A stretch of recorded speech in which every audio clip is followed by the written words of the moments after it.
obviously right now, without LeBron, Lakers are struggling. Let me tell you about a team I hate, all right? I know the Dallas Cowboy fan is here, so I had to make sure he knew how much I hate this team. I'm ready. I've often said that the people who run baseball, they try very hard to ruin it. I'm from Brooklyn. I don't have a problem saying it to his face. Oh, I'm from Brooklyn. Hey, isn't he?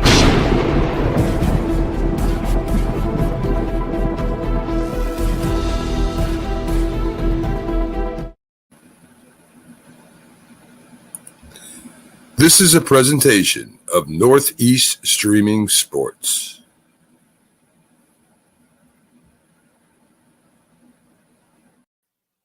What's up, everybody? It's another episode of Coast to Coast. I am your host, Pags, and with me is Bo. McLovin should be here in about an hour or so. What's up, my man? I saw you spent a good amount of time at Buffalo Wild Wings this weekend, so you should be all up on your chicken wings and beer. Yeah, I didn't hit Wild Wings, but I did go to a couple of the different sports bars. So basically what I'm trying to do is all the ones that participated during my Thursday night football sports bar series, I'm trying to hit all of those locations for the various games, through the playoffs. So, just kind of a thank you for, taking time to do the interview and hosting us on those Thursday night football games. That way it can just circle back through and, highlight those sports bars one more time. Hey, I can appreciate that. It's that's the best thing about going to all these different bars and such like that. It's all the different people you meet, because everybody likes to go to their own bar. Like even me, I don't like to travel very much when I am being local. Obviously I drink in my living room most of the time. Thank God my living room is a bar. So, but that being said, a lot of good football that happened this weekend. Not like last weekend where there was a lot of blowouts. There was actually football games that were being played, and it made for a very interesting weekend all the way around. I mean, you could say that first game really might have been the biggest blowout of the weekend, which is probably why they put it first in the first place. But ultimately, the rest of those games were really tight, including a couple of surprises. And just to tout my own horn or toot my own horn here, I went 4-0 in my picks. Yeah, 3 for 4. I thought Buffalo was finally going to get it done, and then they just did some things that, I mean, you could tell right after that Diggs drop, like mentally they weren't quite right. Like they kind of looked like here we go, right? So obviously we'll get to the games, but that one seemed, even though it was kind of early in the game, it seemed like it sort of derailed them for a little while. Well, not only that, but I got to imagine they are having that. Everybody in Buffalo right now is just going Scott Norwood. It was a shame. But let's start with the first game of the weekend. Like I said, it was a little bit of a game at the start of it, but it didn't end very well for the Houston Texans, which did really well, I think, to get to this point and to go up against a quality team like the Ravens and really put forth as much effort as they did, really showed where they are as a franchise moving forward. Yeah. And I think that's a really big step. I mean, you won a playoff game. You guys weren't even supposed to be in the playoffs. Exactly. You guys won a playoff game, and you guys, for a half, you hung with who could potentially be the Super Bowl champion. Absolutely. And I mean, realistically, it's through 3 quarters, right? I mean, it was a 7-point lead going into the fourth. I mean, they hung with them. And, it's funny because some people have been bagging on the Texans because they're like, oh, they got blown out. And like the score would kind of look like it. But it's funny because they were able to hang with them through 3 quarters. And I don't know how explosive you thought they were going to be. The Ravens had the best defense when it came to scoring points in the league all year. right? They gave up 280 points for the season. Like that is such a low number. So it's not like it's not like I thought they were going to be putting up 35 points on this, Ravens team. So I feel like if you're on the Texans or you're a Texans fan, you have to be really encouraged about what the future looks like. And you got to take some pride in the fact that you went from worst to first in your division. You win a playoff game. I mean, if there was ever like moral victories, you guys have them, right?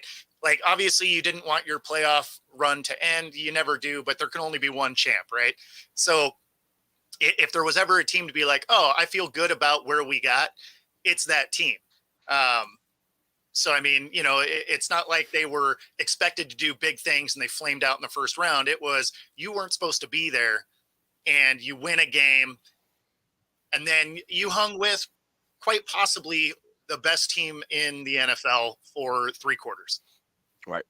And it ended. Yeah, like I said, it ended well. I feel like it's like it ended the way it was supposed to. I think that the Ravens were supposed to, at the end, just hey, walk away with this. It was the way that it was supposed to be. But like I said, give it to that coach who I believe should be. He would have my vote for coach of the year this year. I think that if anybody deserves it. I mean, and there's been some good coaching this year. Like I said, I think that the game against the Browns really determined. That game was to see who won coach of the year. And I know it's not supposed to be that way, but that's what I feel like. I feel like that there was a good tie going into that playoff game, and whoever won gets coach of the year. And so congratulations to D'Amico Ryans for a great season and maybe coach of the year. Who knows? You know what I mean? But now the hard part is, how do you keep it going? Because ultimately there's been a big jump. So immediately your coordinators are going to get looked at. Yeah. I mean, I know that we have started to consider the quarterback's coach over there for an offensive coordinator in terms of Philadelphia possibly coming here. I've started to think about this in a little bit of a different way in terms of how I view the coaching carousel that occurs now with coordinators and head coaches. Obviously, there's 8 head coaches out there, but how do you stop it from occurring that, hey, you got a good offensive coordinator for a minute, he's going to do your thing, he gets you to where you want to get to, and now you're going to lose him? Yeah, I mean, you can't stop them. I mean, at the end of the day, they want to move forward. I definitely don't want to sell Dan Campbell short. He's in that conversation for coach of the year. But you can't stop him, right? Because at the end of the day, like if you're a coordinator, unless you just want to be a coordinator, which, I mean, there's some of those guys like that's as far as their aspirations are. But for the most part, most of them want to be a head coach at some. Oh, there you go. Most of them want to be a head coach at some point. So there's really no way to keep them there, because if you get your opportunity, you got to take it, right? You're one of 32 in the world. So, I mean, when the opportunity presents itself, you probably jump on it, unless it's the Panthers, and, maybe second guess it. But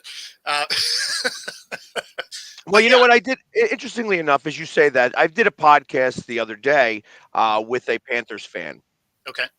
And as I was trying to explain to her, I told her, I'm like, that the feel that she has to have about coach right now is that you have to get a very young, energetic mind who is off of the radar right now. Like somebody who would be, like in my case, and what I would think here is that you need to get a special teams coach from a prestigious college. Okay. Somebody who knows how to deal with the weird and the wild and the leftover. And the reason why I say it like that is because you're going to have to go through these coordinators. You're going to have to, like, you're not going to get it right on the very first try, but you are going to be the one that's going to have to dictate the culture that gets set from there on out. You may go 1-15, but if the culture is a good culture, Like this is what Jimmy Johnson was able to do in that first year. They went 1-15 and sucked eggs, Yep. but was able to say, we are winners. It's going to show very soon. Yep. And ultimately, once you get that mindset in place and stick with it, and that's why I say a special teams coordinator. Can't have somebody who's got to worry about the offense. You can't have somebody who's worrying about the defense, and they take the responsibility of that. Your Yep. special teams is, like I said, you're getting kickbacks, and as long as you don't give up 18, punt returns for touchdowns, you had a good season for the Yeah. most part. No, You know I what I mean, mean? you basically have to be a culture builder, very similar to what Dan Campbell did, right? Because when he first got in there, what did they do? They went 1-7, right, to start the year or something like that. 1-8, like it was a bad start, and then it started to come on. So I mean, they're going to need something like that. They're going to need a guy that can really galvanize that locker room, because as it sits right now, it's the land of misfit toys. Correct. And this is, I understand this, but you're right. There's only 32 of these jobs. Yep. So this still is a coveted spot, but the egos start to play a part here. That's kind of what I'm getting at, is that somebody who is ready to become a head coach right this second is going to look at that job and say, I am destined to fail. And because of that, I am considering not taking it. Still, it's one of the only 32 jobs. Well, especially with the other ones available, right? Like it's like if you are starting out or you're a seasoned head coach, like that is not your first. That's not your first one you're looking at. You're not like, oh, the Chargers, the Seahawks, those seem like I could probably win right away. I don't want to do that. Atlanta, too easy. Let me take just a belt sander to the nuts and jump down here with the Panthers. Let me forego all these ones that I could win right away. Like nobody's doing that. That's going to be probably the last one filled, because the coaches that are going to interview for it are probably interviewing other places and going to keep them options open until they can't. Right. And that's exactly it. And it's more of an ego thing. It's got to be ego driven. So once you take the ego out of it, then you got to take it motivational driven. So it's somebody who's very overly motivated. However, now as I say all this, and I think about somebody who is itching to get back into coaching and who may be a good spot for him, because again, the expectations are light, but he could go in there with a strong enough personality to maybe change the culture. Rex Ryan. I keep wanting the Eagles to talk to him about defensive coordinator.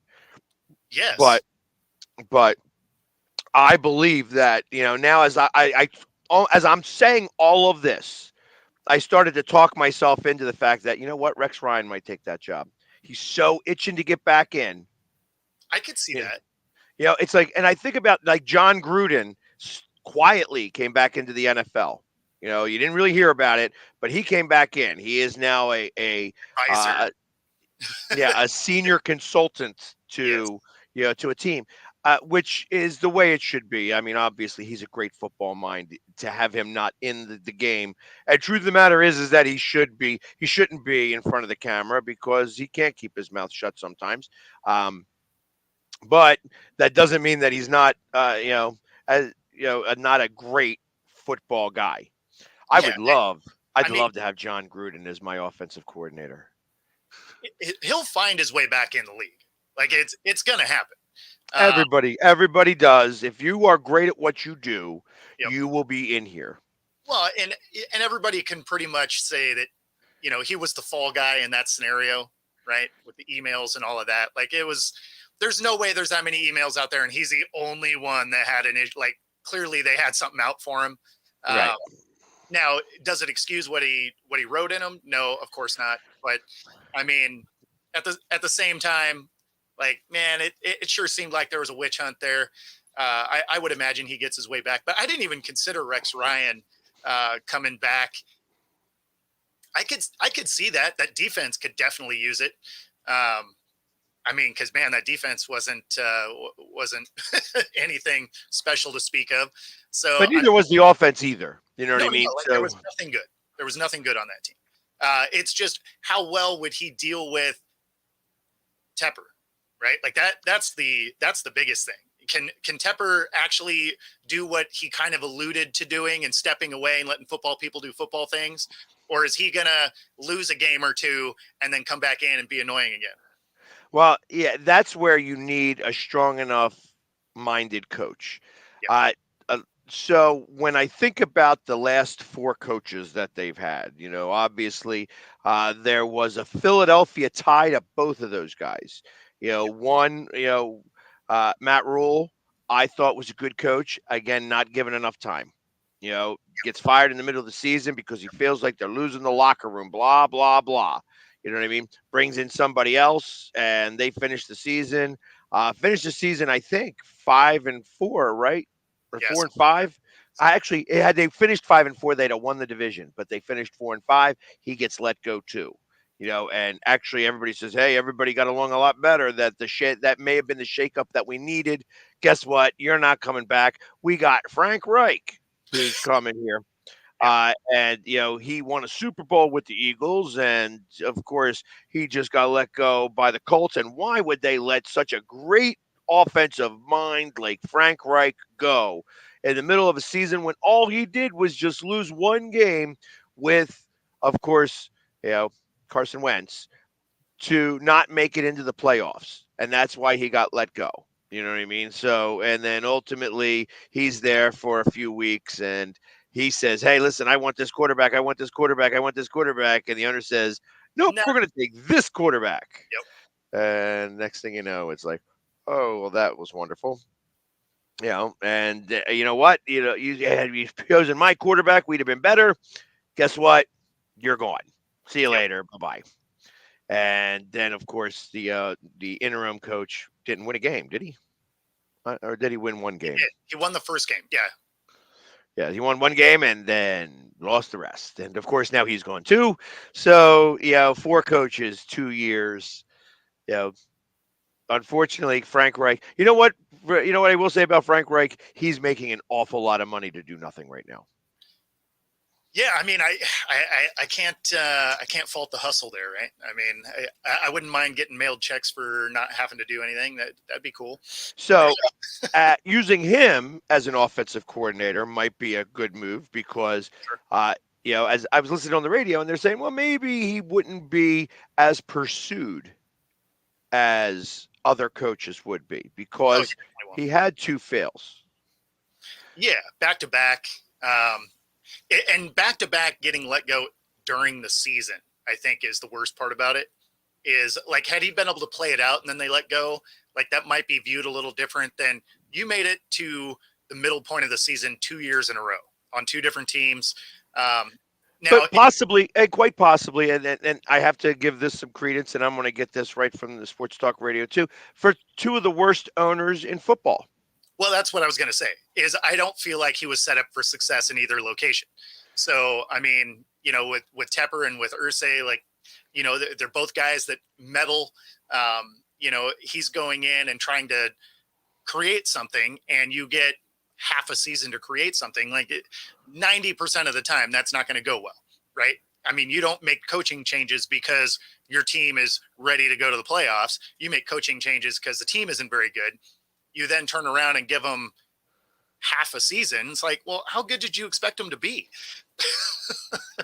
Yeah, and the fact that he's crying, well, I mean, maybe that's what it was. He started crying too loudly that he didn't get his person, that you made me get your person, and I told you not to get your person. And if you want to go ahead and complain because they're doing so much better and we're not, well, take some ownership of that. You know what I mean? So, and then he did. He's like, I'll take all the ownership and you can kick rocks. See you later. Right. But I still have to pay you. So I'm paying you to not be here on the team anymore. Yep. So, I believe that's where I kind of think that even Rex Ryan, because he, I don't look at Frank Reich being such a monster mind. No, I agree with that. Yeah, that he could have that type of personality to go up against Tepper. I think that, and that's what you need. I think you need somebody who's going to be able to sometimes smack the ownership with reality. Well, I think he might have even tried to do that. I think maybe the delivery didn't quite work out, which is why he's unemployed. Because I mean, it does sound like he was trying to call him out. Like, hey, I told you that, like, this wasn't the thing. We went and got him. We wasted all these picks to make it happen. Now we don't have cap space. Like, what do you expect us to do? And yeah, I mean, that can get you moved down the road, but it doesn't change the fact that all of that is true. Correct. That is absolutely correct.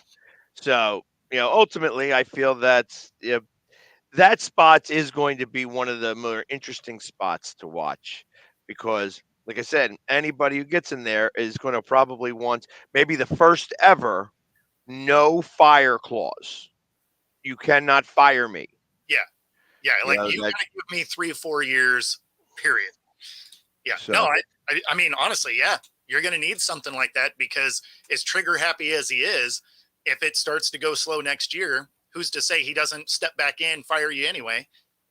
I mean, what, you're going to have 6 coaches in 3 years? Like, what are we doing right now?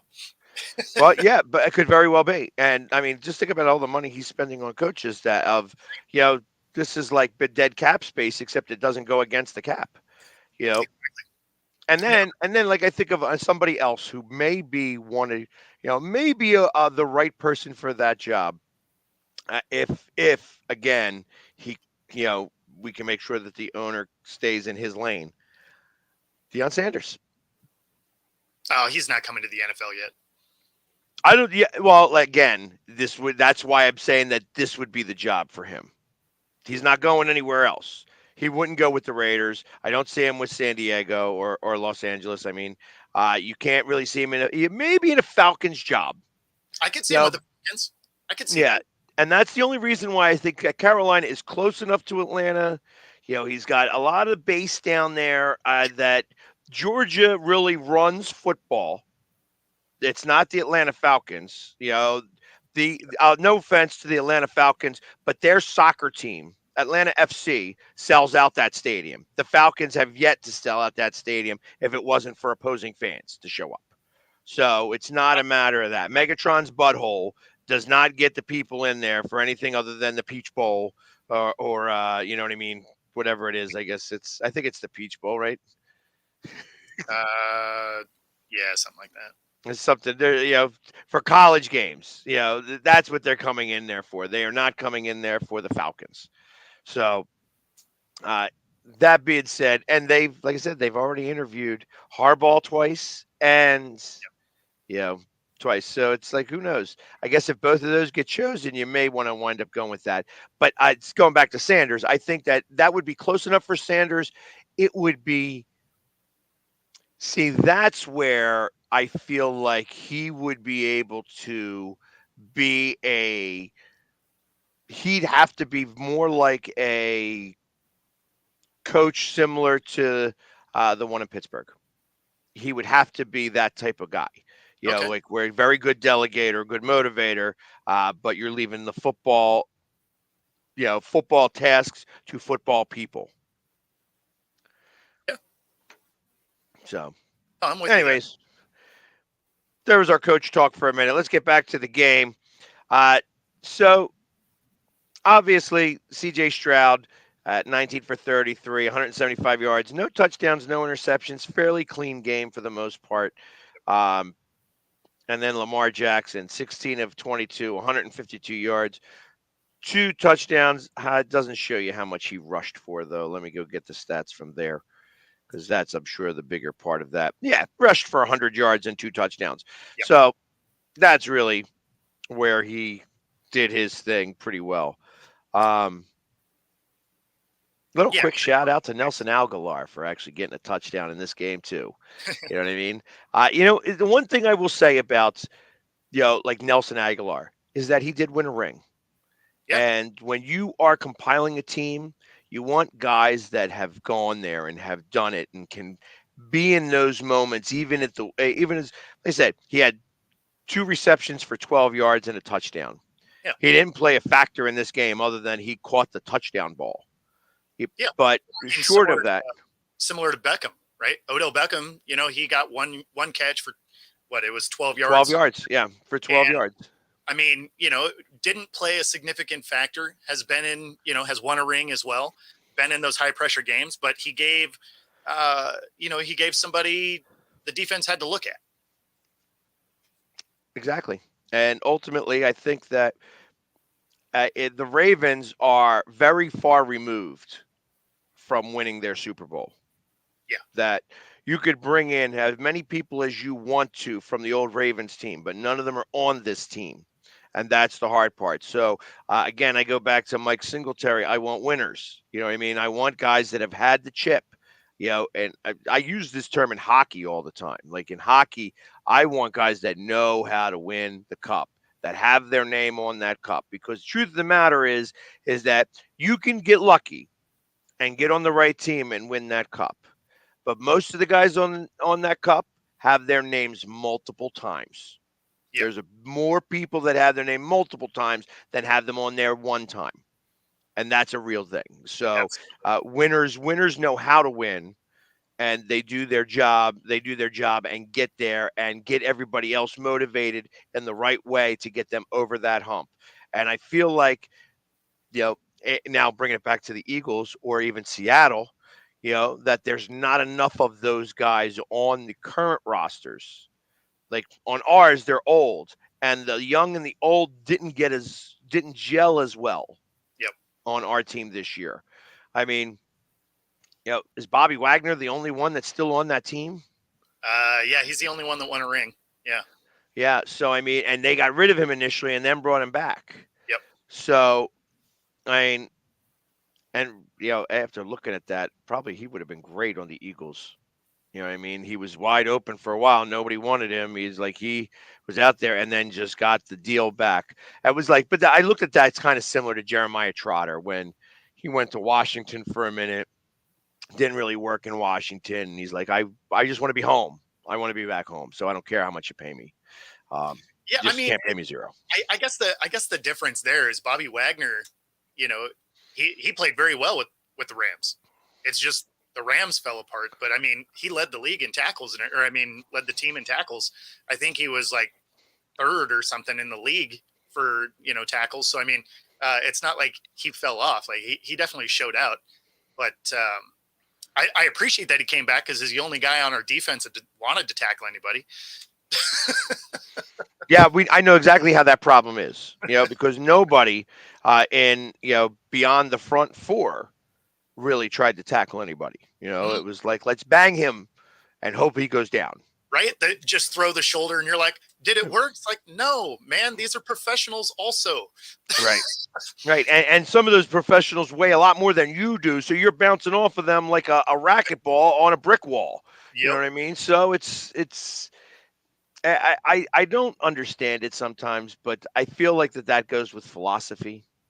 Mm-hmm. So we'll see. We'll see if that's really the case. I mean, obviously, there was a lot of talk this year about the practices that the Eagles had and that they may have been a little on the soft side.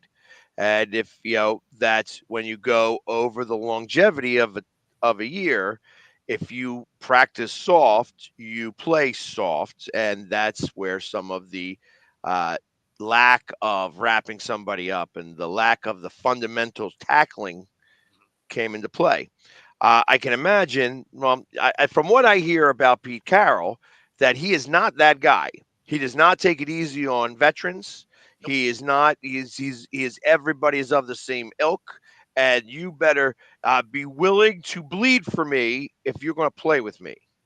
Yeah, I mean, they embody the always compete, right? Like it is not your job because you've been here. Like it is your job if you earn the job. So it was interesting to see our team not tackle because they've been so good at it. Yeah, crazy. What that happened like an hour ago, something like that. But I like that. Not for nothing. I appreciate that. I can imagine that there is this specifically. This is for a couple of reasons. One, let's find out more about San Francisco.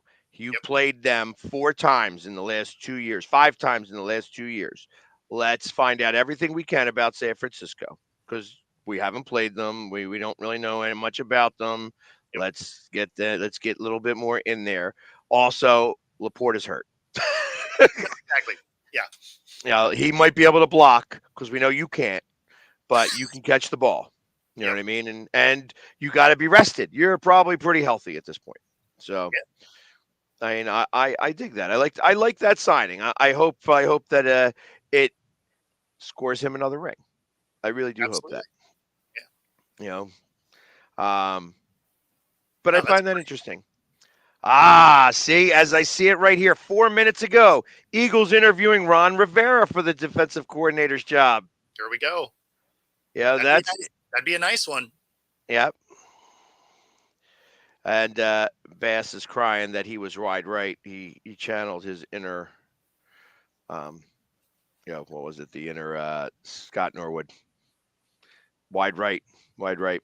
I can't even say that too loud in here because uh, the owner of this production company is originally from Syracuse. He's not. He's an Eagles fan, but he does have some Buffalo ties, and I he gotcha. says that his family up there are very unhappy about the fact that you know that Buffalo is wide right again. Man, that thing really took off too. Like It did. It did. It was my definitely golf because swing. they were on the left hash mark too, so it was way wide right. Yeah. No, I mean So that thing took off and then just hung a right. It literally looks like me teeing off at the golf course. Like it takes off, you're like, okay, this could be nope, never mind, bye.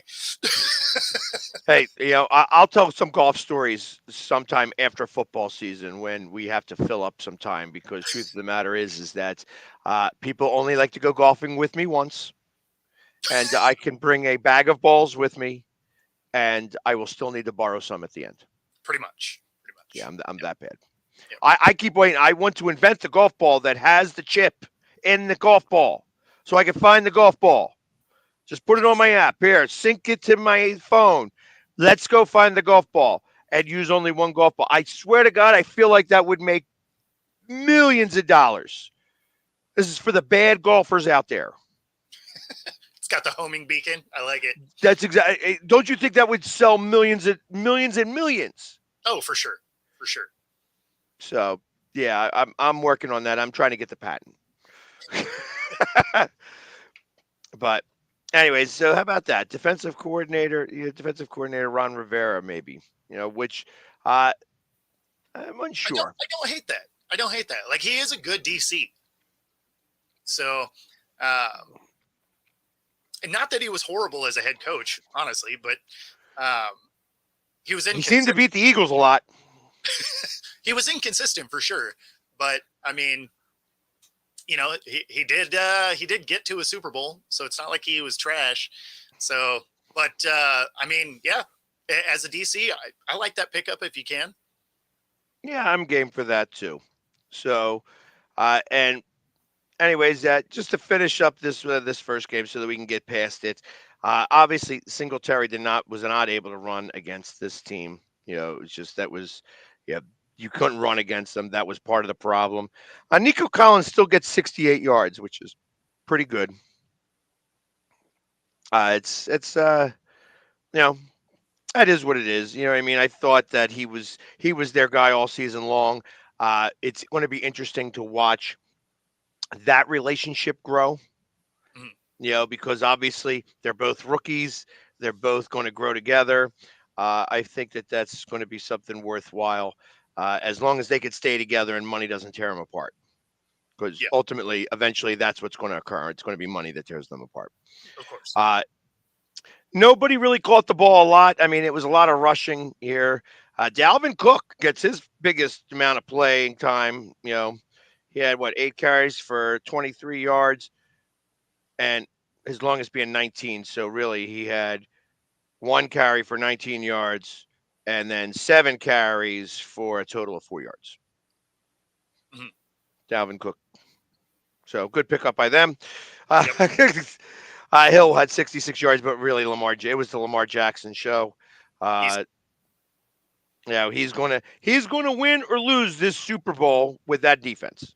That's really what it is. It's going to be Lamar Jackson and that defense. Because realistically, I mean, he ran for what, two of those touchdowns, right? I remember it was like one was from 13 yards out, one was from like 18 yards out. He's still the fastest guy out there on the field. Yep. And I kind of hope and pray that as I liken this back to me, that Jalen Hurts can get back to that, because you can see Jalen Hurts, that knee wasn't really healthy all season long, and he was slow. Yep. So that's going to play. That played a big part in his run game. So he didn't have the speed to go run. Lamar Jackson, you can see when you have the speed, you can go run.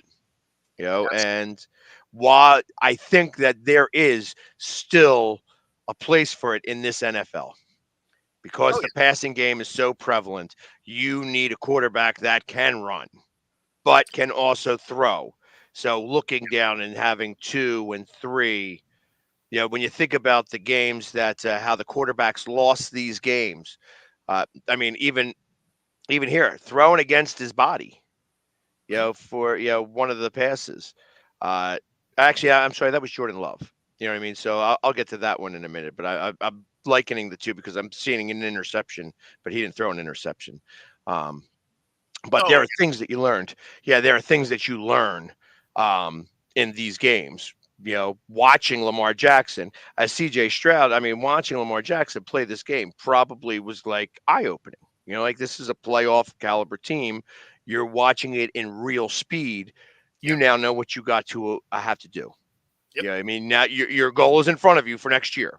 You gotta beat the Ravens, Well, because this team's not gonna fall apart. no, for sure. And I think they're going to be able to equip this team a little bit, because they do have some more nice draft pick locations. They have some cap space because they're such a young team. I think, obviously they were ahead of schedule this year, but I mean, this offseason, they should be able to build on it. So they should be a real dangerous team next year. I agree with that.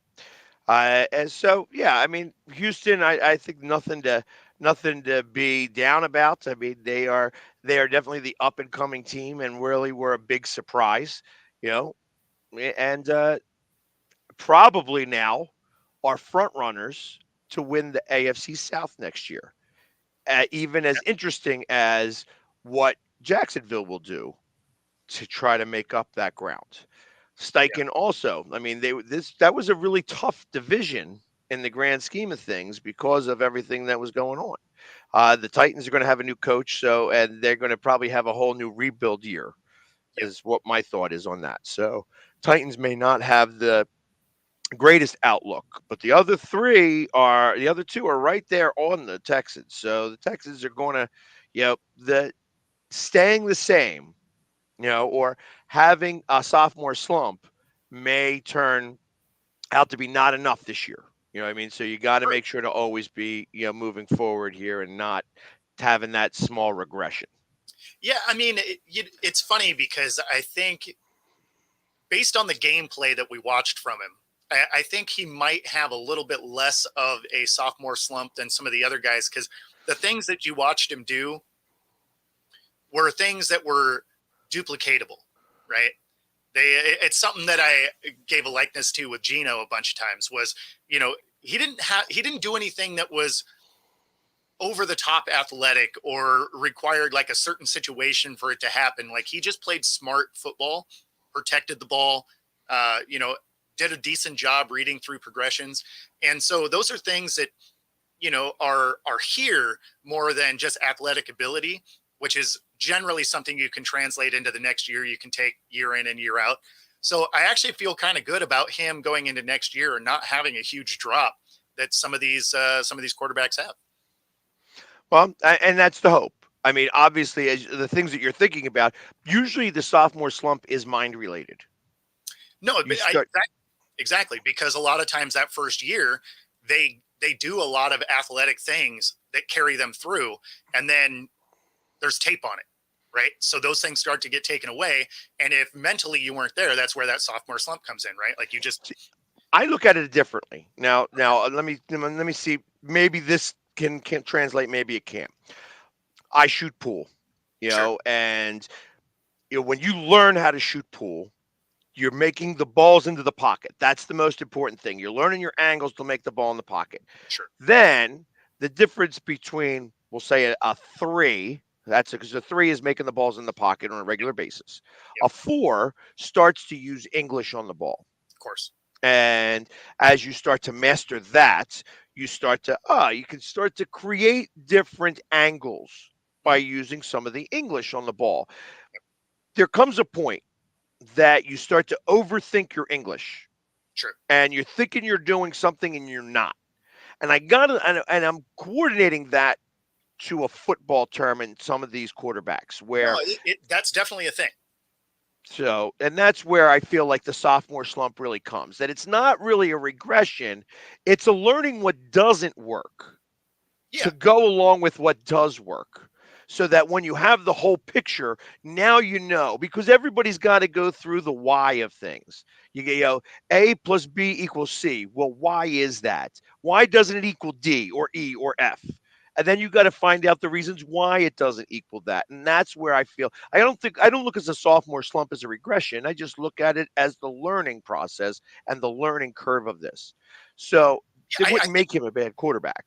I think you're just outlining two different versions of a sophomore slump is really what it is. Because some of them are exactly that. You're just trying to do too much because you're like, hey, this worked last year. I've seen this. Maybe I can make that work. And you're just trying too hard to make something happen. And then there's those sophomore slumps where they were so hyper athletic that they were able to get away with things that mentally they can't duplicate year in and year out. And so I both of those actually can be true. It's just a different style of sophomore slump. But yeah, I mean, both of them happen. There's no doubt. Right. And I played pool for years, and I've done exactly what you're talking about, where you're like, okay, I know I can jump this ball, or I know I can get a little bit of backspin on it and get this thing. And rather than just going off the rail, coming in and tapping it in, you're like, oh, I can get cute with it. And then you miss your shot anyway.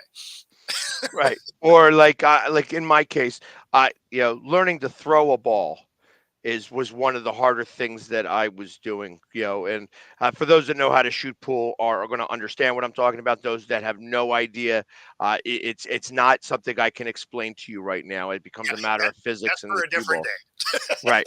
But that being said, it's like, and that's the difference between that and defense is the difference between a 4 and a 5. Sure. When you're shooting pool. So, and I'm going in APA. So give a quick shout out to the APA. And there's, if you were doing Millennium, I'm talking about being the difference between a 10 and a 12.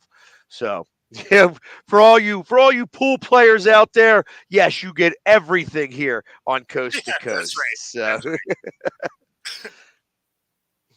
So, but anyways, Frankie, go ahead and send it to me, Frankie. I'll see what I can do to make it happen. Game number 2, a surprise of sorts, how this went. Obviously, the 49ers win this game 24-21. I definitely said that the 49ers would win, but the Packers would keep it way too close. I was actually rooting for the Packers most of the game because I would have loved to have made a video to those 49er fans that, are, definitely a little overzealous sometimes with the way that they banter. That's a nice way of putting it. I was going to definitely make a video for you guys, but I didn't get a chance to, and I will give the 49ers a tremendous amount of credit in this game for all you 49ers fans who think I'm just talking trash. They gritted this one out. They gritted it out, and they needed to. Your quarterback wasn't playing great. You lost your star receiver. Your running back was doing okay, but he was hurting most of the game. And, it didn't look good for a minute.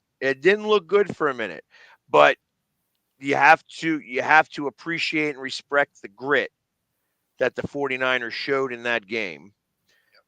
And, ultimately, again, this was the youngest team. Yeah.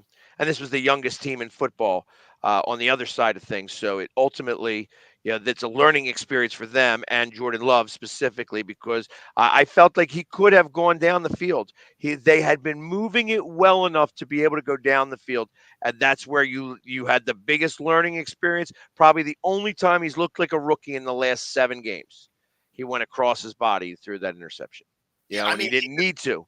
he challenged it. He channeled his inner Brett Favre because we watched him end his own career, end his own season plenty of times that way. Yep. In fact, the most memorable was probably that last year with the Vikings. Right? If he throws it away, they still had time, but instead, crossbody throws a pick, game over. I think that Vikings team probably could have won a Super Bowl. Like it was so talented. So but you watch Love go out there and do that exact thing, and you're like, oh, I've seen this in this jersey before. Yeah. How about that? Go figure. But like I said, it was still one of those things where I was like, all right, this is a um going to be a good team. You know what I mean, for the future, and it's a learning experience, and let them take it. So that was the part that I saw. It was like, okay, let's. Well, and That was good for them. from the other end, and obviously I'm a Hawks fan, so naturally I want to see the Niners not make it. But they played championship level football where not everything was going right. They had some guys get hurt. Not everybody was playing their best game, but they still found a way to win, right? And that's the playoffs, right? Like if you're going to win, you're not going to blow people out. You're going to have to get some ugly wins in the process. Like you got to grind out, and then when that opportunity, presents itself, you have to capitalize, right? Like that, if that was an interception that gets dropped, right? Like so many of them do, then, do you potentially lose that game still? Absolutely. So, I mean, when those opportunities come, you have to seize them. And I mean, that's just, again, championship level football is not letting the small opportunities when they're presented slip by. Well, yeah, exactly. And unfortunately, they didn't have it. Yeah, I'm working on it, Frankie. Trying to do two things at once here is a little tough sometimes, but anyways, but yeah, I feel like that it was a shame. He played a great game. They definitely did exactly what I expected. I expected the 49ers to start slow here. I thought that if you got ahead of them early, you needed to get ahead of the defense early, that you could start to make things a little nervous for Brock. And he got nervous. The conditions weren't the greatest for him. That yeah, we're gonna get some breaking news here as we're talking about this. I'm just gonna put it up there rather than talk about it real quick. You felt uncomfortable being a 49ers fan, and that was exactly where you wanted them to be. You wanted the Packers wanted the 49ers right there. And it didn't end out well, but obviously, to go into halftime 7-6, and then to come out and have the lead going into the fourth, it really was like, okay, you got them on the ropes now. You've been playing a great game. They made some mistakes here and there. I mean, giving them some first downs when they needed to get off the field and such. I mean, that's all learning stuff. That's all. But yeah, again, you went toe to toe with the team that you weren't supposed to be playing against. Yeah.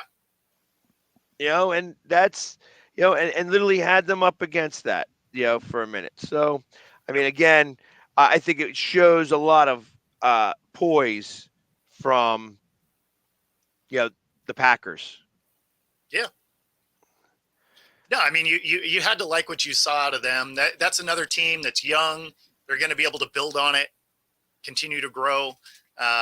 Green Bay is going to be, they're not going to be down as long as it looked like they might. So, in fact, that division is going to be kind of cool to watch because the Lions, they'll be that team next year still. The Vikings, are going to draft a quarterback. The rest of that team is solid. I mean, they managed to win games with a carousel of quarterbacks, right? Like they went through four or five different quarterbacks during the season, still won games with that. We're still really in the playoff conversation until the final week. So, I mean, it's that's a team that's going to be around. The only team in that division that isn't going to have a potential shot at the playoffs is probably the Bears, because who knows what they're doing. But I mean, they got three really viable teams in that division for next season. I agree. And I feel like that the Packers, obviously, they went as far as their running game took them. Sure. That's obviously they weren't really even able to do most of their stuff without the running game. And that was part of the issue they had early in the season because he was hurt so much. Mhm. All right. So I see now why he wanted me to share this, because they want to share where we're downloading this. I'll load it up there for all. Yeah, we'll wait till the next half of this when our guest comes on, because Oh, perfect. obviously this is meant more for him than anything else. I'm going to make sure that I get this downloaded. Thank you, Frankie, for that. I appreciate that. This will go in very nicely for So speaking of this division, I was a little surprised that the Lions allowed Ben Johnson to do some interviews the day before the game. That kind of shocked me. I thought they would be like, "Hey, stay focused on our stuff. You can do these, after the season, after our season's done anyway." I was surprised they let him do some interviews before, especially the day before the game. I guess it depends on the interviews and who you're talking to. I understand where you're coming from with that, and especially since what happened last year with Gannon and how that came across as something, uh, it came across so poorly that they needed to give away draft picks of the Cardinals. Yeah. So there is some understanding to that. This is one of the things in the NFL that I really wish could uh, stop. You know what I mean? Let's do it the right way. Let's say, okay, if you fire your coach, during the season, at the end of your regular season, you aren't able to pick up another coach until the day after the Super Bowl. Yeah. And that's that. Yeah, that's that. You just cannot do it. You can start to prepare as much as you want to. You could have everything in writing in a temporary contract and such. But ultimately, it's the day after the Super Bowl that really those things should really occur, or even wait for the new season. The new season actually doesn't even happen until March. No, exactly. Yeah. No, and that's why I don't love it because of that. Like if we're in the playoffs and I think you're a coach that's going to go somewhere else, that's fine. It's part of the game. But I want you singularly focused until we aren't playing anymore. Right? Because at the end of the day, you want hardware. I don't care about your next job. I want hardware this year. So let's get that job done. And then you can have all the conversations you want the day after the Super Bowl. You do you. Awesome. I'll give you a recommendation letter. But until then, you're on our team. We're here to win. Let's focus on that. Exactly. And I'm game for all that. I like that whole thought process. I know that it doesn't work that way. No, totally. But it seems like it should. Exactly correct. Or maybe you force. Like I said, you can't. If you force the situation, you're not allowed to even interview people until afterwards, because that's really what it would need to be. You'd have to not be able to interview anybody at all, and there would probably become some serious tampering issues. I mean, that would probably come from that. You're talking about a month, so it's not like it's, oh, we fired our guy and you have to wait until the league year starts. I mean, just wait till all the games are done. Like it doesn't seem like it's that bad, so what? You're going to do some interviews. So instead of hiring somebody the week, during the Pro Bowl or something, you're going to hire somebody two or 3 weeks after the Super Bowl. I think that's probably still fine, right? Like that month, you're not really doing anything anyway. You don't have a full list of who's coming back. You don't know who you're drafting yet. Like, I mean, none of that would matter if you waited. So I get that it's impatient just in general, and they want to get on to the next thing and whatever. I understand all that. But again, for me, I want to win rings. I don't want you thinking about other teams and where you might go and whatever, just bottle that up, save it for weeks. Should they make that like that then? Should they consider coaches as part of the roster rather so you can't do that with a GM. A GM is more necessary. Sure. So if a GM was to get fired, you want to hire a GM as quickly as possible so that you could start the first day of the next phase of your life. Yeah, as soon as possible. You don't necessarily need the GM in the room for the playoffs anyway, right? So say you did poach someone from a different team, that's not going to affect the team. Like nobody cares on the field if the GM is still there, right? Because the players inherently don't interact with the GM a whole lot. Yeah, but I can imagine as an executive of a team that's going to the Super Bowl, if you're an assistant GM, sure, and your team is on the way to the Super Bowl, yep. Like if you wanted to get the assistant GM to the Detroit Lions right now, and you got to ask permission to talk to him in the first place, again. I mean, it already happened. It already happened because the new GM for the Commanders was the assistant GM for the Niners. So the Niners are still in the playoff, right? And he has taken that job at the. But Commanders. He left the team. No, that's what I'm saying. Now, I don't know. But that's you got to leave the team. You can't play the rest of the season. That's kind of what I'm getting at. That's exactly right. Which I would have struggled with doing that because I would have wanted the ring, thinking they might win this year. He may still get the ring. He would still get the ring. Yeah, actually. He probably would.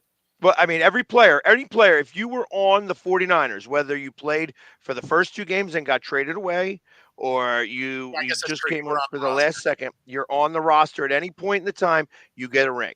That's true. And that's the way it works. Yeah. It works like that with every sport. So there are definitely players that were on the on Stanley Cup teams that get traded away. They get the ring after the fact, even though they got traded to the dreck of the league, and they get to show off their shiny ring. That one's tough to brag about at a bar, though. You'd be like, "Oh yeah, I got a ring." They're like, "Oh cool, what'd you do in that game?" I was watching. Well, hey, that's how do you think Garoppolo's got so much hardware? No, for sure. A ring's a ring, though. Yeah, exactly. I mean, he was on that team. I mean, if it wasn't for that, Bledsoe wouldn't have a ring. True. Yeah. So, and I like the fact that Bledsoe's got a ring. Yeah. At least a little bit.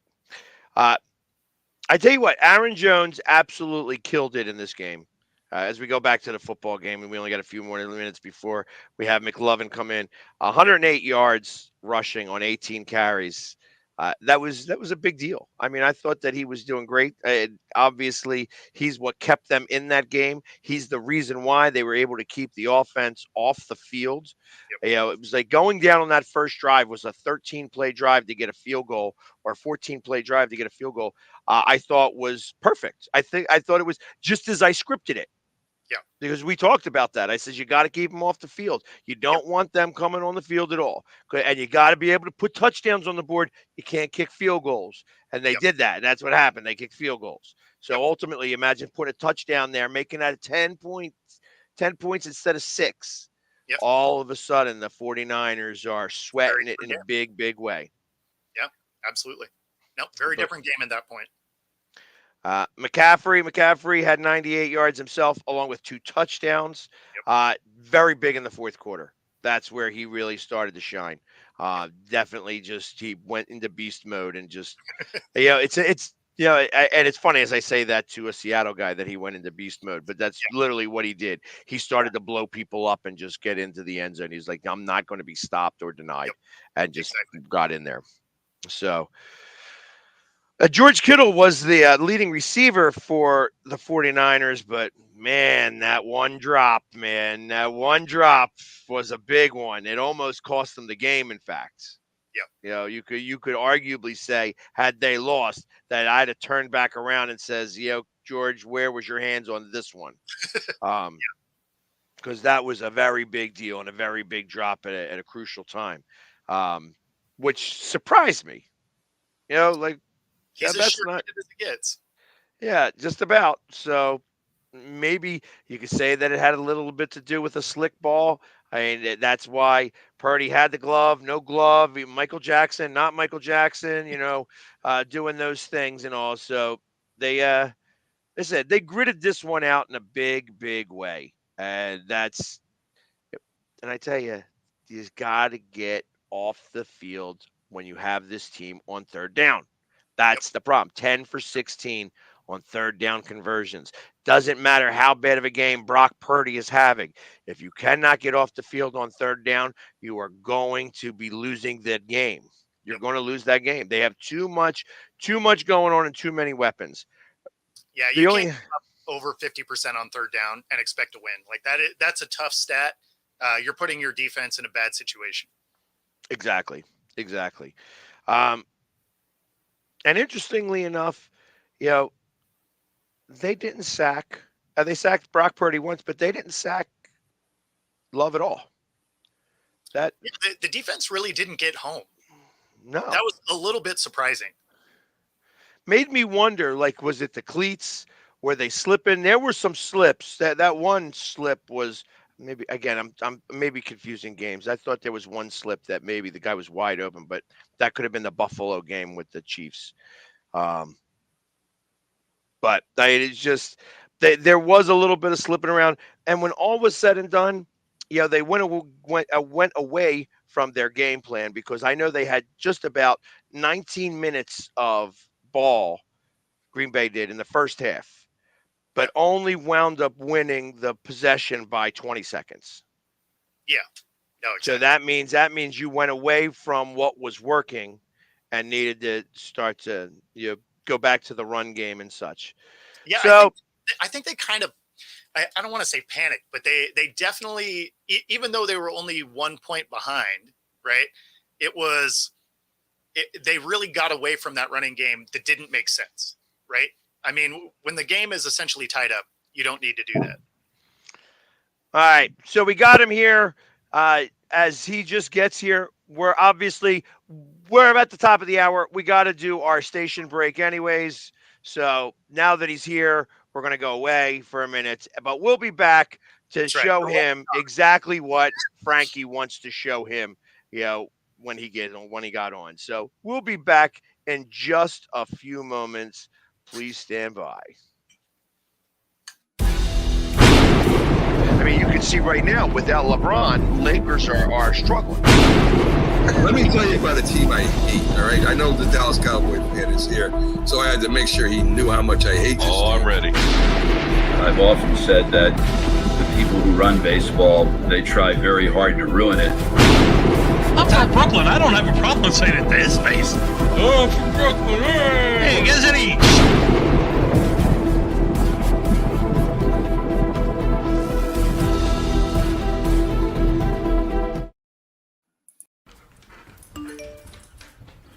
Trisha's having a sleepover tonight. Can I go? I wonder about Lucy's friends. What should I say? I know you're only 10, but one of these days a friend will offer you a drink. And alcohol at your age can lead to so many things. None of them good. So can I go to the sleepover? Lucy, I want you to promise me I something. finished my homework. Bigger promise. If there's any drinking, I want you to say, "No thanks, not my thing." Mom. I promise you. Your real friends won't care. Deal? Sure. Really? I promise, Mom. They really do hear you. Did you pack your toothbrush? For tips on how to start the talk, visit underagedrinking.samhsa.gov. A public service message from the Substance Abuse and Mental Health Services Administration. Supporting the needs of our veterans. That's the goal of all of us at Team AmVets. Like Mitch, Carlos, and Kevin from our Welcome Home team that brings furniture to our vets. We are Team AmVets. Or Linda from our thrift stores who brings you great bargains every day. I am Team AmVets. And John, who picks up your thrift store donations that support California veterans programs. I am Team AmVets. Visit our website or Team AmVets thrift store to donate or shop today. Join the team.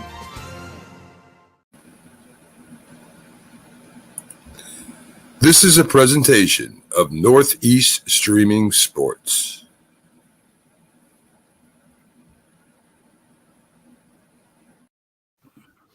Welcome back to the second hour of Coast to Coast. The man in the shadows on the far side is McLovin. We got to go get him a new light bulb so that he can actually see his ugly face every once in a while. At least see all the gray in his. Yeah, I'm working on that. Jeez, my light bulb actually did go out literally, and I was like, well, I guess I'm going to go in the dark today. So, there you go. You get a blessing. Yeah, exactly. Thank God for that. But, Frankie wanted me to make sure to send this over to you, that he wanted to send his love with this stat right there. Since 1996, that the playoff wins and, conference championships. Just to let you know that the blue is in the NFC championship game. It's just not star blue. That's right. There's blue and silver. It just isn't that one.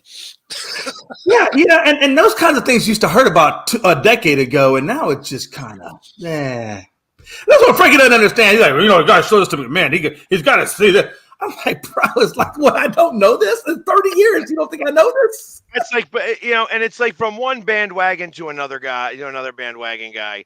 Both the, Frankie's as bandwagon as they come,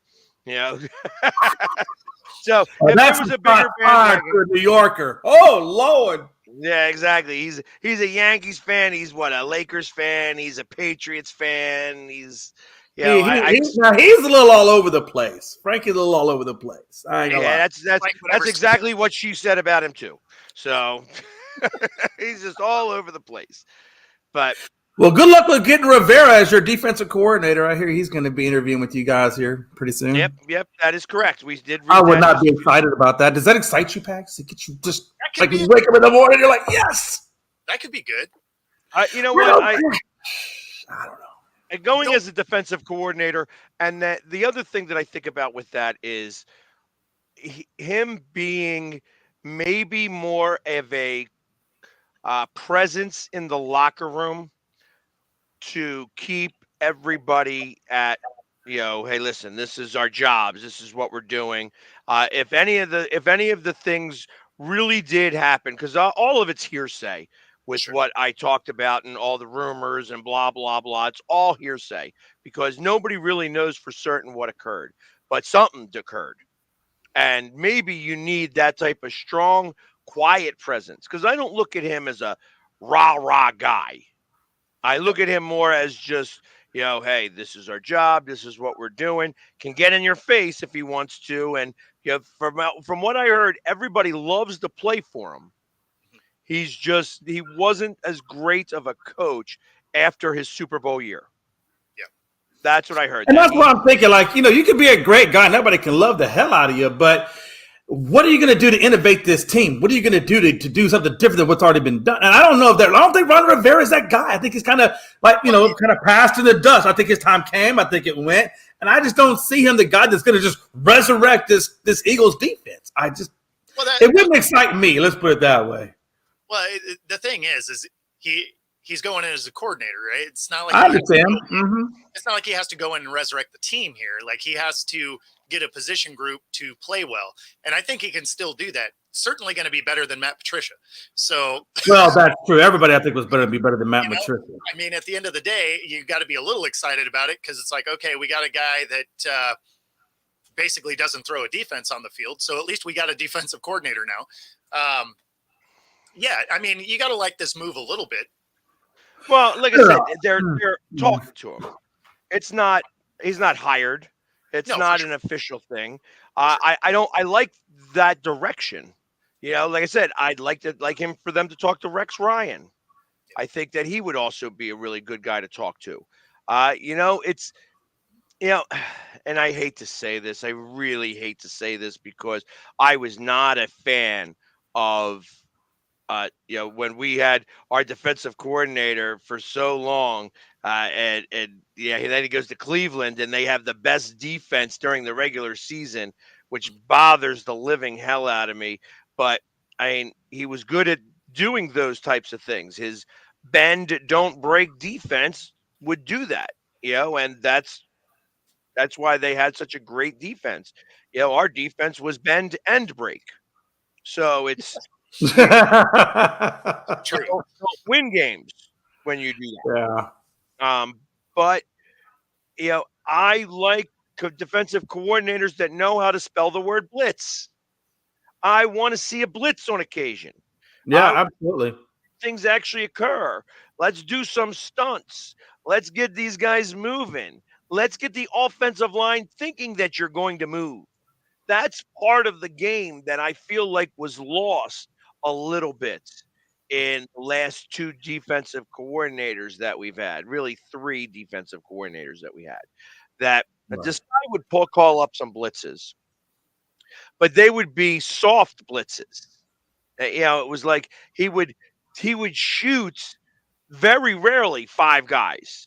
He always had four guys go, and the rest were in coverage, and I didn't really care for that. I want more man to man. I am much more interested now to have the possibility of getting beat deep rather than worrying about it and having too many people too far back to do anything about it. I would rather get closer. I want to get more pressure on the quarterback.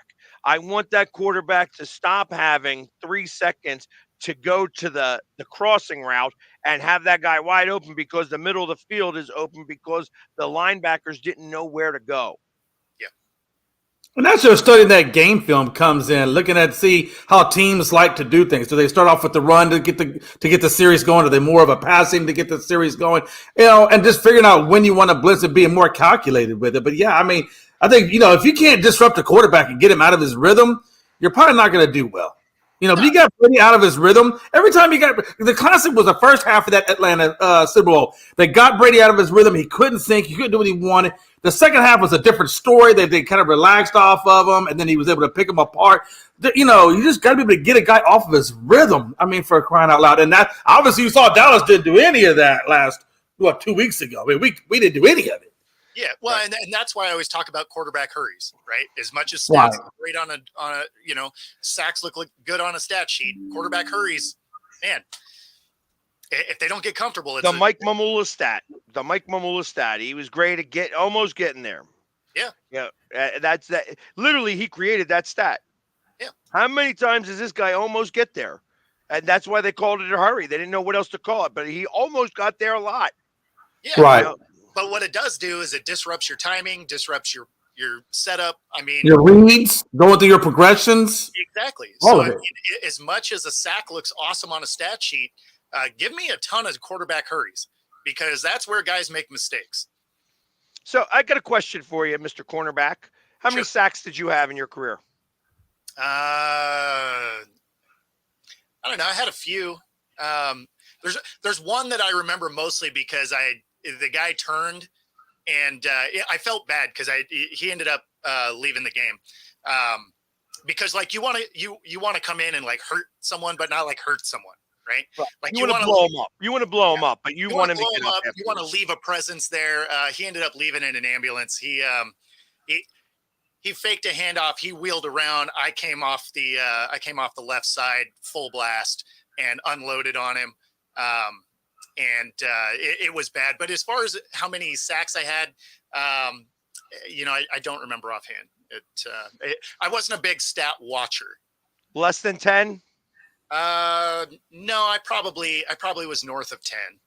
But okay. All right, that's cool. I mean, I'm asking in terms of the cornerback blitz and like how often. I know that you guys played with 7 guys instead of 10. Oh no, I'm talking normal football. Oh, okay, so Yeah, back in college and stuff like that is what you're saying. I'm talking and semi-pro and all of that. So I'm talking normal football. When it came to arena ball, that was different because I wasn't a corner. I was a J-back, which was kind of like a linebacker. I didn't have a real long arena career. The arena league I was in actually went bankrupt. So I happened to be there at like a weird time. And rather than switching leagues, I ended up, retiring at that point. But yeah, so I don't know that I actually even recorded a sack per se in arena.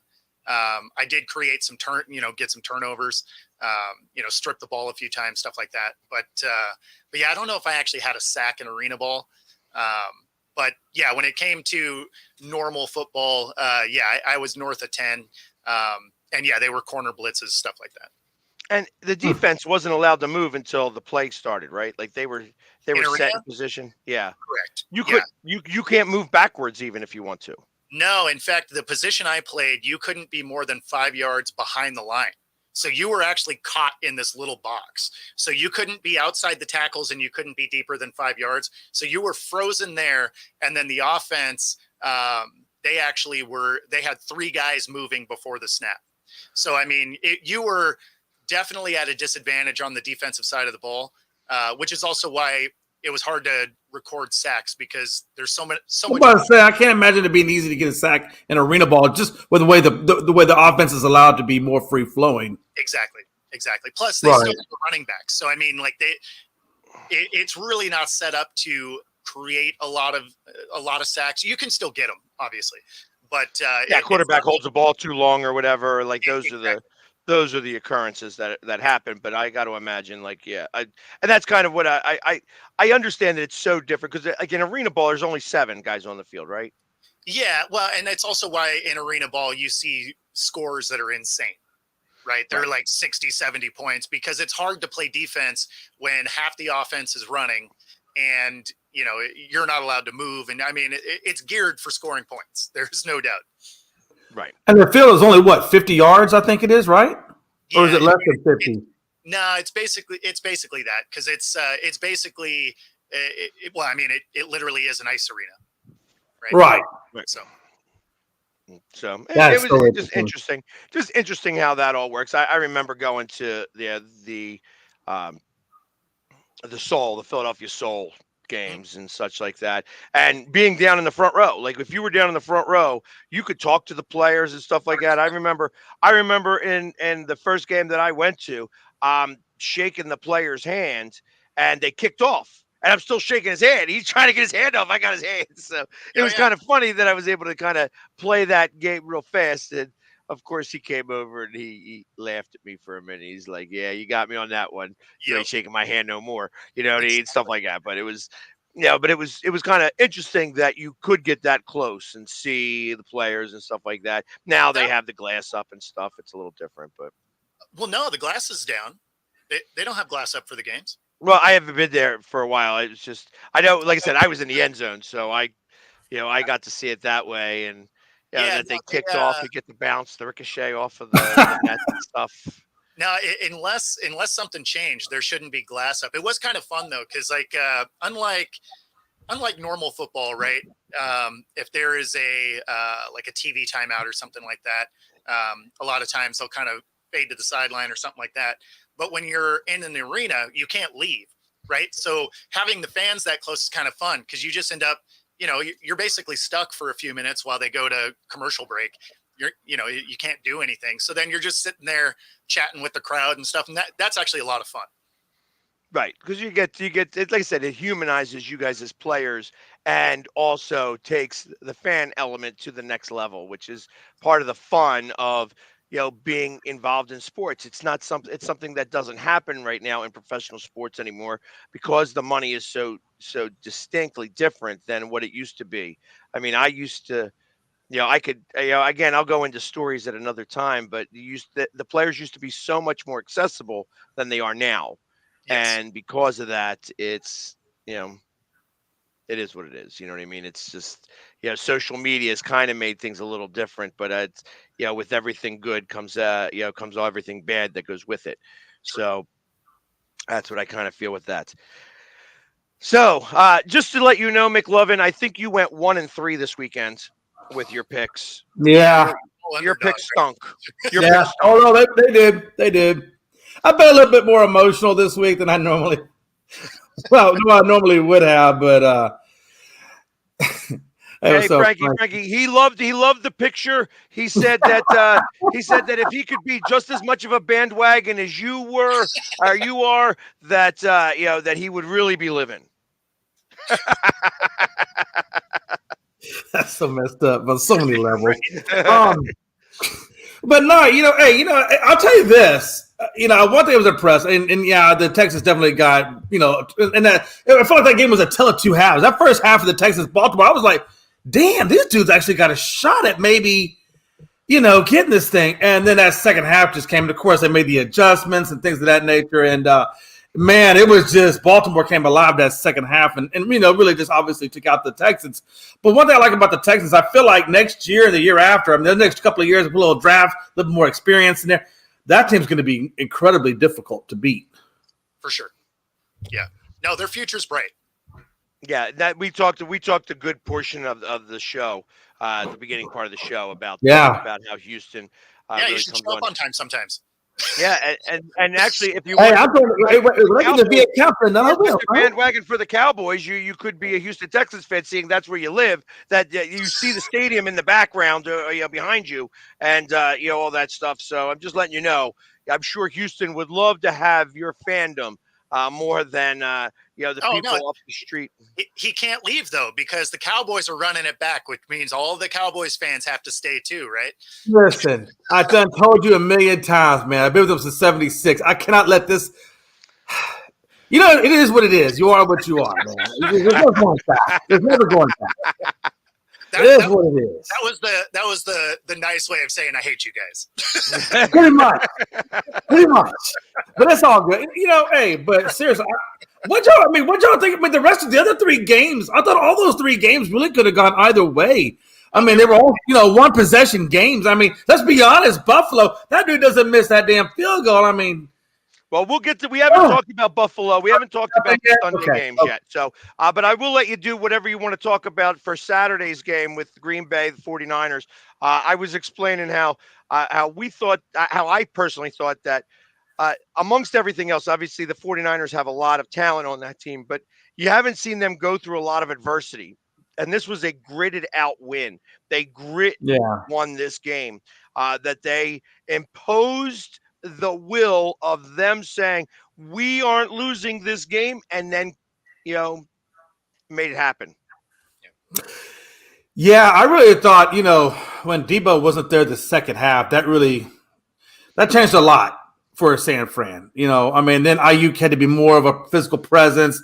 Jawan Jennings, I thought really stepped up, made some really good grabs and things of that nature. So it really forced, the second and third Whitehouse to come in there and show up. And they did, like you said, Pags, they showed up. I thought McCaffrey did a really good job. I was really worried about McCaffrey. You see him on the sidelines, they constantly got the massage gun working on the little Pedro guy over there just shaking up his thighs, trying to keep him loosened up.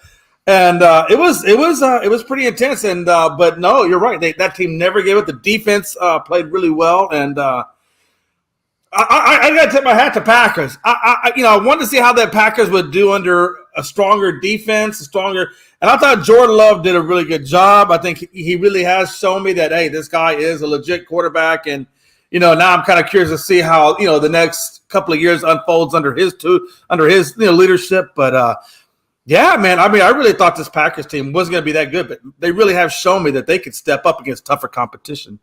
Yeah, and you think about it really in a different way, where had he not had that one throw at the very end, that like the one where he just tried to force it, and like I said, probably the only moment in that game that he actually played like a rookie, that he would have possibly gone down the field, kicked the field goal to bring it to overtime, or worse yet, win it.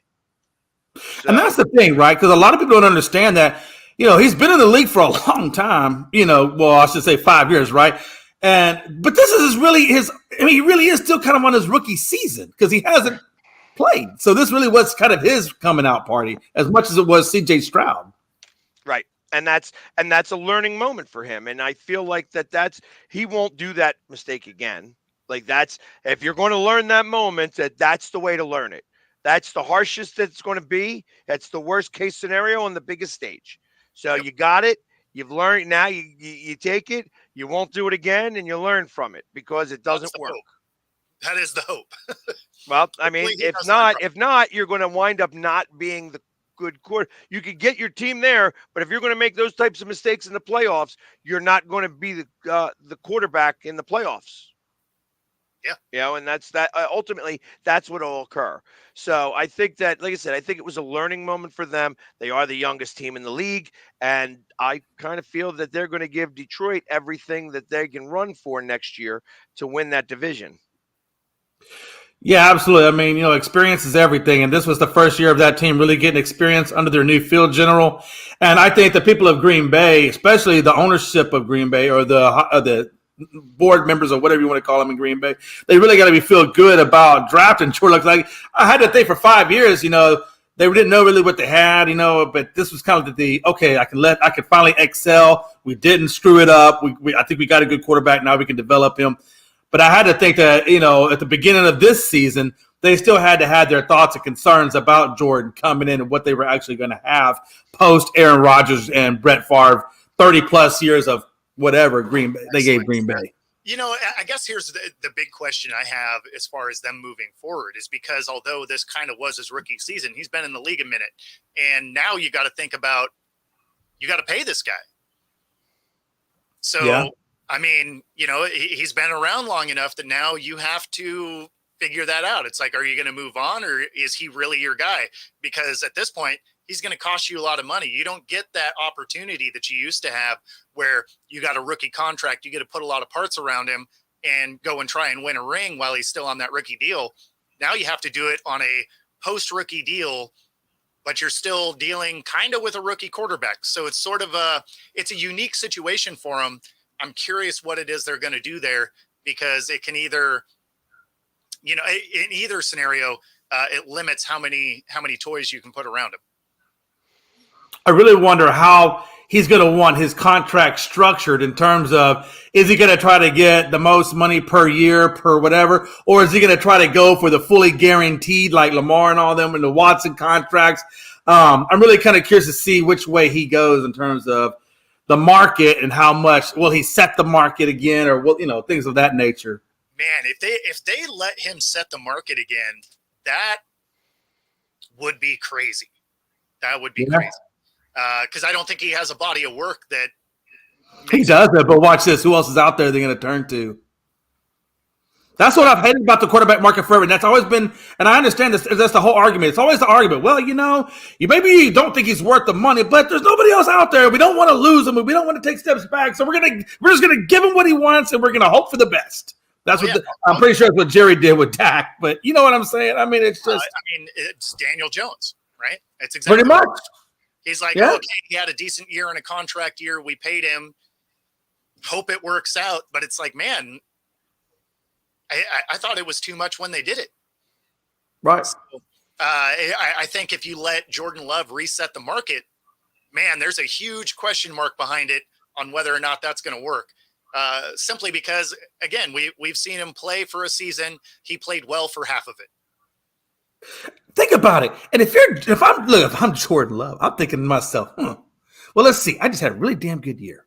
Right. My rookie season, I got us all the way down close. Hey, look, one possession away from a conference championship game. My value's skyrocketed right now. I got the Packers by the proverbial balls, if you will. Watch it. Okay. Watch this. Don't give me what I want. Well, draft's coming up. You got one or two choices.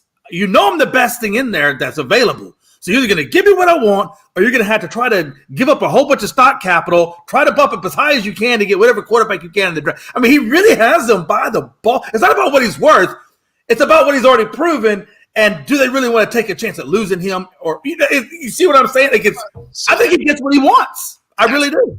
That's the biggest question, right? It's like, well, he played good for half a season. We don't actually really know, right, what he is. You have an idea what he is. He's been in the room a long time, right? You've seen him in practice for years. So, I mean, you have an idea, but, yeah, I don't know. That's going to be an interesting situation to watch because do you take a flyer on one of the second round quarterbacks anyway? Because I believe they have a normal complement of draft picks there. So do you take a flyer on one of the other guys just in case? Because it's not going to cost you anything to bring a second rounder in, really. And, No, I don't think it's a second rounder. I think you do something more like what San Francisco did, not necessarily Mr. Irrelevant, but uh, you bring in a later round quarterback, and you, yeah, second round is too close to, hey, you're competing for your job. To be honest, I feel like that Jordan. I kind of Yeah, want him to compete for his job. Well, I understand what you're saying, but I don't think that he is going to be competing for his job. I think it's Jordan Love's job. Oh, You I know, agree with so ultimately, I look at it, and I guess I feel a little bit funnier because of the way that Carson Wentz did that, and egos and looking behind your shoulder may be a real thing when it comes to some of these quarterbacks in this day and age, in comparison to the way quarterbacks used to be looked at. Uh, I kind of feel that that's not the way that they deal with things, anyways. The Packers like to keep quarterbacks for too long. Yeah, they do. Yeah, they You know, really do. I mean, Yeah. you can go by what was it, Magikowski. He was not a very good quarterback, and they stayed with him probably 3 seasons, three too long. Yeah. You know Well, what I look, mean? they had two quarterbacks in 3 decades. I mean, that just now. Granted, they've had good quarterbacks, two good quarterbacks in 3 decades, but yeah, they do. They stayed with them an awful long time, and I wouldn't be surprised if he comes in there, Jordan Love comes in there and wants to set the market, or either whether it be money per year, or if he wants to try to set it on the guaranteed side of life or whatever. And I think if the Packers decide they don't want to do that, then I would be surprised if he gets franchise tagged. I would not be surprised one bit. I think he still has one more year on his contract anyway. I thought that was the last year. Does he have one more? I thought because he was a first rounder, I think they have a 5th year option. Okay. Right. Okay. Well, I thought he. I thought he had Or been is there this next year his 4th year? I guess I don't remember exactly which I one. thought this was his. I honestly thought this was his 5th, but maybe I might be wrong on that. No, I don't believe he's played out his entire rookie contract yet. Okay. Let me look, because I'm almost positive that's not the case, but I think he's going into his 4th year, or maybe his 5th. Let's see. Well, while you guys are looking up that, we still have 2 more games to discuss. There's only a half hour left to do it. So Yeah, right. Jordan Love has dictated way too much of our time since he's no longer in the playoffs. But the team that is in the playoffs still, the Detroit Lions. The blue and silver are still in the playoffs. It's just not a Cowboy. They haven't seen this space since 1995, and and the Lions are first seeing this space since '91. So, and only for the second time ever in their illustrious career. I mean, the Detroit Lions have won a number of championships back in the 30s and 40s. That is crazy. That is crazy. By the way, Jordan Love is on extension through 2024. So you're right, Bo. This is his last year. So yeah. But going back to that Lions, man, Pags, I mean, Jesus, man, it has been a long time for these guys. It really has, man. And I hate San Francisco, as a Cowboys fan. Hell, if you're NFC East, you just don't like the 49ers. There's someone outside of the Eagles, I think that's like probably our second worst enemy. And unless we're in the Super Bowl, then it's like the Pittsburgh Steelers. But yeah, those are the 3 teams that I think of: the Eagles, the Niners, and the Steelers. If you're gonna have teams that you hate, that's who a Dallas Cowboys. Those are your 3 basic. So it almost makes I hate it, but I'm definitely going to root for the Lions just because I think, like you said, Pags, it's been a long time, and nothing. If my Cowboys can't be there, then I always look for a really good feel-good story or an underdog to kind of get behind, in the playoffs. And I like the feel-good story of this Lions team, so I'm definitely going to get. And in all honesty, it's almost kind of like, here you go, Rams. This is what you gave up to go get Stafford. You could have, So I love all of those storylines. It's great. Well, I used to live in Detroit for some time. It was only about a year's worth of my life, a long time ago. But I have known a lot of the Detroit Lions fan base, And Yeah. when my team is out, I don't ever root for a team. I root for a fan base. And if there's Yeah. ever a fan base that I care about, and we're going to have one of them on this week. I'm not sure if it's going to be live or I'm going to have to do a an interview via recording, and then just we're going to play it. But one of the guys who's been a season ticket holder for the last 8 years, he's the one that wears the big blue afro. Um, Okay. has been a monster fan. He's gone to every draft I've been at, and has just lived and died and cried many tears with this Lions team. Uh, to know that he is going to San Francisco for the NFC Championship game and stuff like that, or that he's at least trying to get out there, and that he's getting to witness this for the first time in his life. I mean, he's like 30 some years old, and he was too young to be in 91. So, I mean, No, it's pretty now awesome. is the time. Now is the time. So it is a great feeling for all of them. You know, Afro Man, Lion Man, Crack Man, all those Yeah. guys. Congratulations to you guys. I know that this has been a long time coming. I mean, they keep showing the one guy who is like has been a Lions season ticket holder for what was it, 66 years, and 65 years ago they won the championship. Yeah. I mean, that was like the Yeah, last Crack time. Man. That's the one I always think of. The guy who's got the the oil rig helmet or the refinery helmet on. The Yes, silver he one. does. Yes, he Yeah, does. that's, Crack Man. yeah, that's the one I always see. Yeah, and and even when I got to meet some of the players, like I had a great interview with Herman Moore.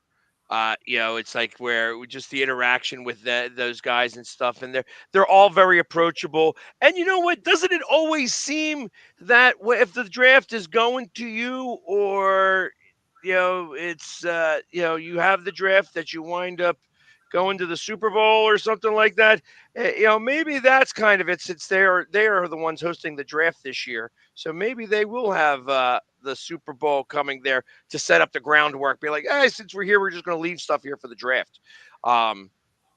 So it's possible that all of that is going to occur, here shortly. But I mean, I just am really, I feel excited for them. I mean, I think they got a good pull. Tampa Bay did their best. How did you feel about the 2-point conversion? Yeah, I wasn't a fan of the two. You talking about for Tampa, correct? Correct. Yeah. I'm sorry, man. I watched all them.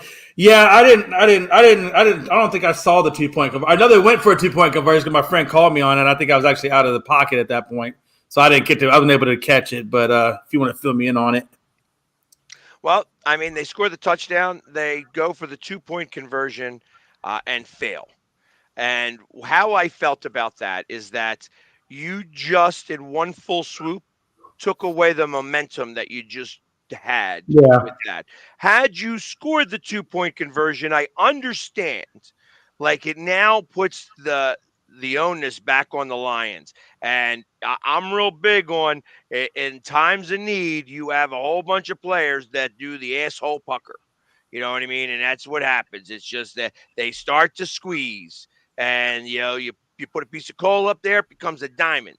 Sure. And that's what happens. So if you get that 2-point conversion, now you can't mess up. They cannot get the ball back. If you miss it, now you've given them, not only do you just got to score a touchdown, you got to score that 2-point conversion, and it gives all of the momentum back to the other team. If you just scored the touchdown, Yeah. It's like you could still have the momentum, and you're kicking the ball away. And obviously they got the ball back with 2 minutes left, and Baker throws that interception in the second pass of that drive, and that's the end. And that's what really hurts when Baker threw that interception. I was like, oh man. No. I mean, you knew Baker was going to become Baker at some point. Well, I think at the end he was just trying to make it happen. Like Of course. Yeah, I don't know if it's Baker being Baker, or if it was just a lot lot I think at that point. He tried to loft it up there a little bit, and the guy just kind of read the route. He read Baker. He was throwing into a bad coverage. You know what I mean? That was really the problem. but he had made a few of those throws earlier in the day. It was just it didn't have enough loft, and the guy got it, and and that was that. It was funny because I always say, you never know which Baker is going to show up, right? It's going to be the guy that's going to throw a bunch of touchdowns or he's going to throw a bunch of picks. He ended up showing up as both guys in this game. Like he throws 3 touchdowns and then throws a couple of picks. You're just like, I would have to tell of both Bakers all in one. Yeah, absolutely. Yeah, he played both his games all in the same game. So, but like I said, I felt like that the moment that you missed that 2-point conversion, you have taken yourself out of the mix. Especially when you're sitting there swapping, points for points most of the game. Yeah. And then when you get that back-to-back points, yeah, you're right. It really robbed. And it's not like they needed the 2-point conversion, right? They were down 14. Like you could have just went for it and then understood, hey, we're probably playing for the tie here. I get why you wouldn't want to do it, but you also don't want your season to end prematurely. If it means I have to play an extra quarter, I'd rather do that than guess wrong and go home. Right. Yeah. I mean, I kind of got that back in the day when the overtime used to be, okay, whoever scores first. But now that both teams are able to have, touching the ball, I don't know why you don't go to overtime or why you're playing a little safer on that aspect. Or imagine that Baker drives him down the field and scores that touchdown and then doesn't score the 2-point conversion afterwards. Now you've missed 2-point conversions, and now it's like you're going to be blamed on the coaching decision rather than the fact that you wanted to go for it. You know what I mean? Like, hey, listen, I wanted to. Especially because this year is the first year where if you score a touchdown, it doesn't automatically end the game in overtime, right? So it's even safer for you to play for OT because the other team, even if they score a touchdown, you still get an opportunity to touch the ball. So, I mean, if you were going to bet it all on something, you bet it all on that score, right? Be like, okay. Yeah, that's one of those things where, you go for the 2, and if it pans out, you look like the best thing since sliced bread. If it doesn't, then you look like the donkey. So, yeah. But I think it was what you guys were saying. There was enough time left on the clock. It's not like these guys are down huge. I mean, they're just get some points back on the board. Let's come back and fight another day. 4 minutes and 41 seconds left. 3 timeouts left. You had 4 minutes and 41 seconds and 3 timeouts. So there was plenty of time. And ultimately, you the 2 minute, and you just had the 2 minutes. So you really had 4. If you can get a 3 and out, you got like 4 times to stop the clock. Exactly. Truthfully, exactly. Right. And ultimately, they get the ball back. So, but now, like I said, had he drove him down the field and missed that 2-point conversion, would it have been Baker's fault or would it have been the coaching fault? I mean, I guess that you try to take some of that onus away because obviously the coach is the one that makes a decision. And I know that Romo was trying to do everything he can, or I guess it wasn't Romo. Maybe it was Aikman or whoever it was trying to say, hey, listen, them kicking 2 extra points is only at 95%. They have a 55% chance of making the 2-point conversion. So when you think about it, it's actually better odds for you to make a 2-point conversion than it is to kick both field goals. And I'm like, or extra points. I'm like, what? Yeah, that sounds like a Romo. No, that sounds more like a Romo. Aikman, I mean, Romo says a lot of crazy stuff. Aikman's a little more. That's that new math right there. Yeah. Exactly. I remember Romo's from Wisconsin, so let that sink in. I mean, it is what it is. They got that funky math. They don't have numbers. They don't have numbers as roads. They have letters. They do. But Jared Goff, 30 for 43, 287 yards, 2 touchdowns, a 103.5 quarterback rating. Baker Mayfield, 26 for 41, 349 yards, 3 touchdowns, 2 interceptions. That really was the thing that killed Baker was the 2 picks. I think those 2, if he could have those 2 picks back, that could have been vastly different. Oh, of course. Unfortunately. Well, I mean, that was true for Love also, right? Like, that's the difference in that game. Green Bay wins that game if he doesn't throw 2 picks. Right. Absolutely. Yeah, let's go the other way. The turnover game is always the key component. Absolutely. Real quick before we move on to the last game, and we'll talk about this more in the next couple of days as well. Mike Evans, free agent. 8 receptions, 147 yards, and a touchdown. He was half of the reason. The other half was St. Brown, who interestingly also had 77 yards and a touchdown. Those 2 guys specifically are most of the reason why I won my fantasy football championship. Sure. Nice. So, that being said, Mike Evans is a free agent. I think he would be willing to come back now that with Baker there, right? Because they have, whether you like Baker or not, like he can win you a game, right? He is a serviceable quarterback. Doesn't always make the best decisions, but like he throws the ball well. He is relatively accurate. Usually it's him getting in his own way more than anything.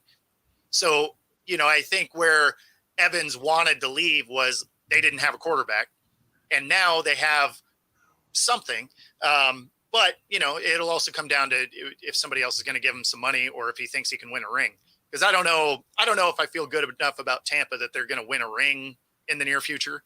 But it would. I think ultimately, that's what it comes down to. I think if I'm Mike Evans, I'm thinking like, well, okay, if I leave Tampa, who has a better shot than them where I can still be wide receiver one or have some sort of value to it, And I don't know if there's any teams out there that are, they're truly the teams that would do that. I mean, Philly's got their guys. I think San Fran's got their guys. Baltimore, maybe Baltimore. But if you go to Baltimore, you're not going to get 143 yards like that. I mean, maybe you do. I don't know. I mean, it's just Jackson doesn't throw the ball nearly as much as all the other guys because he's more of a run guy. Not that you could, but you got to compete with Zay Flowers. You got to compete with Mark Andrews. So, you're going to lose a lot there. Yeah, I mean, I don't think Baltimore makes sense because of that receiver. Yeah.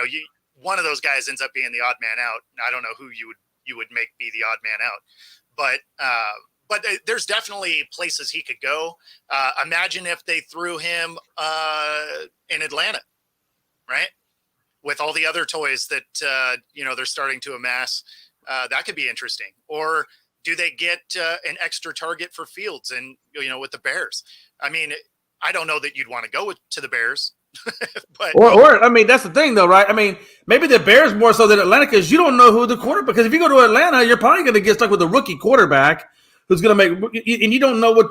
There's a lot of unknowns with Atlanta in terms of your career. There is. I mean, you're right. They have all the pieces. They just don't have the field manager, and then you don't know who that's going to be, or even the head coach at this point, and what their philosophy is going to be. And you are a little older. I mean, Mike Evans is what, middle 30s, early 30s. So, I mean, like 33. Yeah. So, I mean, he's almost at the back where he is in the back end of his career, Yeah. I just think because Baker used him so frequently that he'd be more willing to stay there. If he goes anywhere, I think if he goes anywhere, he would go across the state to Jacksonville. I could see KC making a play for him. I could see KC making a play because they really need a true wide receiver one to complement Kelsey. For him. It's too cold. I'm dead serious. It sounds funny. Well, there's something to be said for that. He had most of his career in Tampa. He's not used to the cold weather right now, and I think it would be too cold there. Played one game, one thing. They could use him. If I was KC, and I'm just kidding, but I would take Mike Evans and say, look, you want to come here? You really want to come here? You really want to get the quad? Okay. I'm going to need you to go to this meat locker for 6 hours a day, 7 days a week for a month. And if you look like you can handle that kind of stuff, then we're going to bring you in. I'm going to test you out before I give you the quad.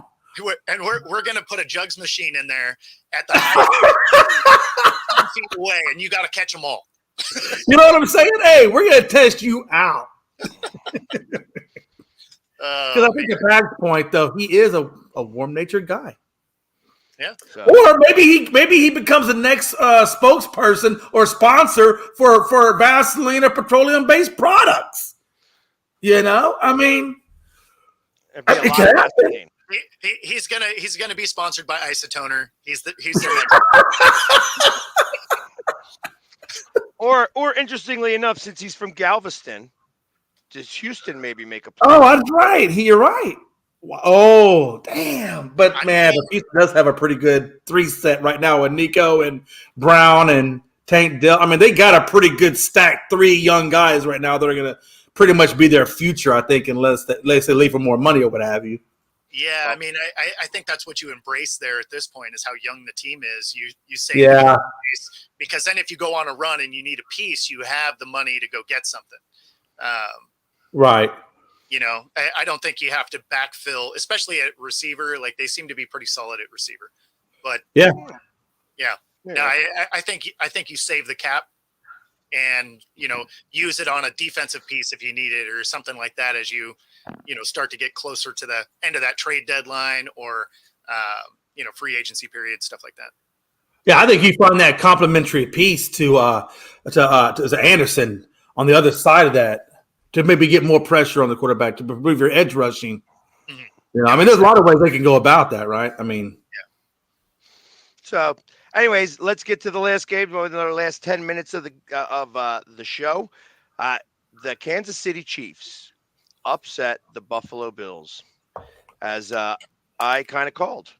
I said I thought that this was going to come down to a last possession, and ultimately it did, kind of.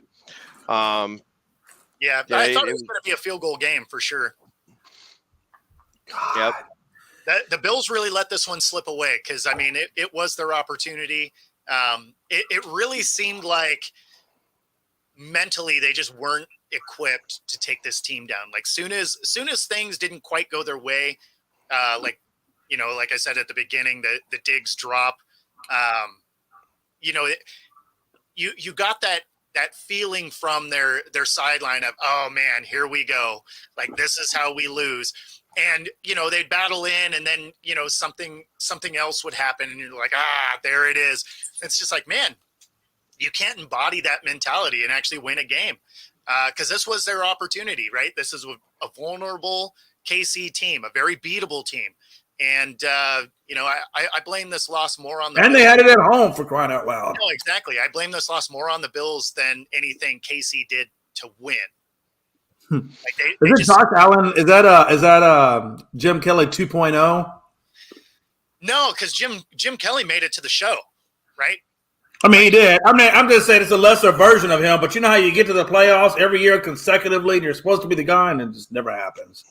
Yeah, I mean, I feel like this one's different because he's doing it to the same dude every time, whereas That's Kelly, true. That's true. That's true. He'd get to the show and then fall apart. And some of that wasn't even necessarily on him, but I feel like that's a very different situation. For whatever reason, the Bills just can't seem to get around Mahomes. And this time around, it seemed more like a problem with them than it was they got beat by a better team. Here's one of the biggest stats. Here's a very big stat here that I think expresses a lot about this game. Third down efficiency. The Bills were 7 for 14 at 50%, not bad. Kansas City was 1 for 5. The last two drives, they wound up in third down. At one point, they were 1 for 3 in the fourth quarter. Yeah, but it's also telling in the way that they weren't encountering a lot of third downs. That's what I'm talking about. Yeah. That they were getting first downs. They got 21 first downs, and they weren't bringing it to third down. Exactly. It was second down, first down, second down, first down, second down, first down. That Buffalo wasn't getting off of the field.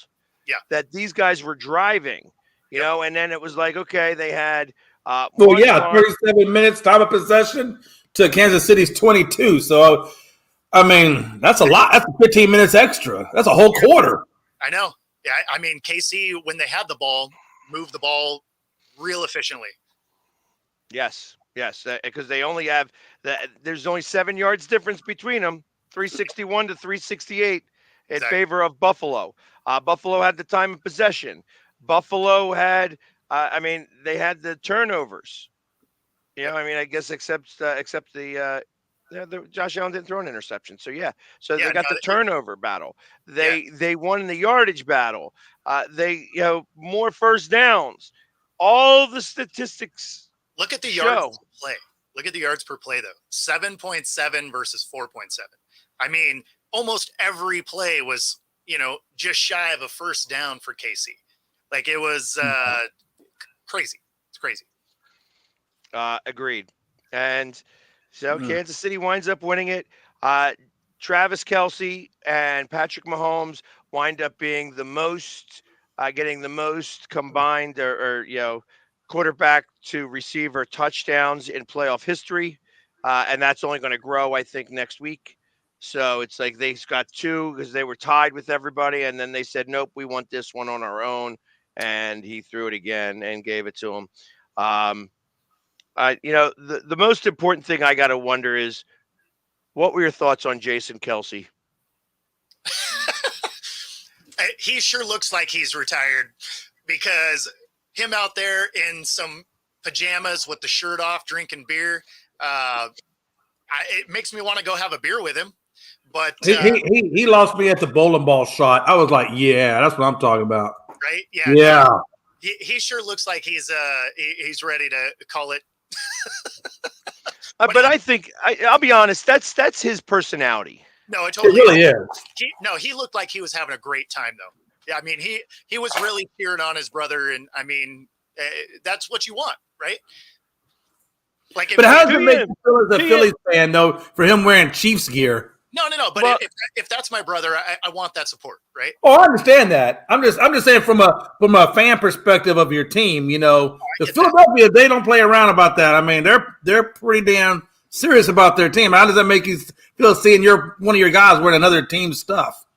I'm not worried about that, because obviously that's his brother and he's supporting his family, and I can appreciate that. Family supports family. Like I said, I hate the Cowboys, but if my son was to ever become a Dallas Cowboy, I am buying a jersey. I'm going to have my son's jersey, and you'll see me wear Cowboy stuff, and I'll hate it. I'll hate every moment of it. But down goes Philly sports guy. Down goes Philly sports guy. Could you imagine that?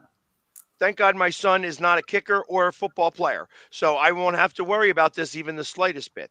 I mean, you thought he was depressed when that one photo. Could you imagine seeing him in a Dallas Cowboys jersey with I green? would look like that all the time. Yeah, I would look like that all the time. Like, damn, he's never going to win a ring with this team. Bro, I was so Stephen A.U. But so really, how I looked at it is that there was a piece of me that said, well, at least I don't have to watch Taylor Swift. Because that's true. Damn. Why can't she take her shirt off? I bet you we get a whole bunch of different attention with that. So viewership would be real high. Very, very high. And by non-Swifties. Those would not be Swifties. No. That being said, the fact that he did that cheer the way he did was kind of a little funny. It was just a little weird. I'm like, okay, from somebody who knows how to try to grab attention, that was an attention grabber. You know what I mean? And obviously he became the talk of this. And I got to imagine he's going to be in Baltimore for this game. Oh, yeah. Of course. You know what I mean? So it's, why wouldn't you be?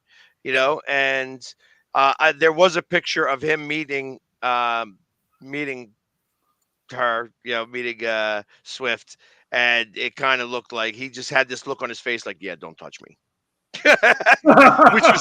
which was kind of funny how they took the picture right then and there. I'm sure it was a lot more cordial than that, but he kind of had this look like, yeah, please don't touch me. You know what I mean?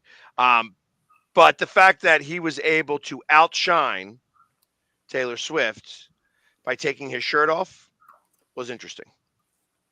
Yeah, taking his shirt off and jumping out in the crowd. And I mean, that's it was fun, right? Like, it was all about hanging out with Bill's Mafia. I mean, he was all up in them crowds.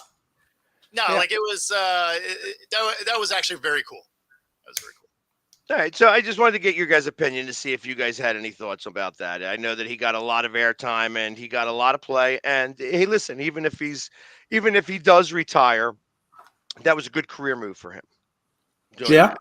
You know what I mean? It's like, how else are you going to get everybody to pay attention to your podcast this weekend without showing a little bit of nipple? All publicity is good publicity. Hey, I know it.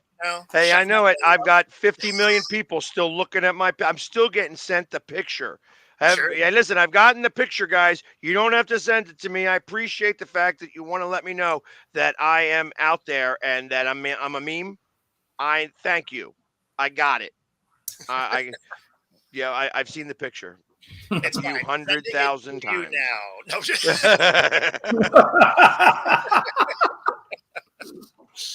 but Anyways, all right. So we are at the top of the hour. We'll talk more about these games tomorrow. I know that we jump all over the place today. There was a lot of stuff to discuss. There's going to be more offensive and defensive coordinators probably hired. Who knows? Maybe even a head coach hired in the next few minutes. So we'll be able to do some reporting rather than do whatever. We'll look forward to getting some fan feedback from the games this weekend. Guys that have went to the game, I'm going to do some interviews with them, whether it's going to be live on the show or pre-recorded. So, yeah. Real quick, anything from you, Bo? No, just looking forward to tomorrow's show. Talk a little, Antonio Pierce gets the job. There you go. All right. And we'll see McLovin here at 1:00 is his normal time. So see you guys all tomorrow. Take care.